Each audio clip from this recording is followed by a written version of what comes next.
In today's world, we are witnessing an unprecedented rate of resource depletion and ecological deterioration.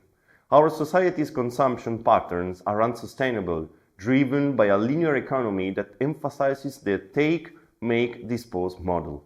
This module aims to shed light on the urgent need to shift towards a circular economy where resources are reused, repaired, and recycled. We will explore the impact of our consumption on the environment, the importance of sustainable practices, and how DIY skills can contribute to reducing waste. By reflecting on our resource use and understanding the principles of sustainability, we can take meaningful steps towards protecting our planet for future generations. Join us as we delve into the interconnection between human activities and nature and learn how you can make a positive impact through mindful consumption and entrepreneurship. Keep learning by exploring DIY Future content on the website www.diyfuture.eu.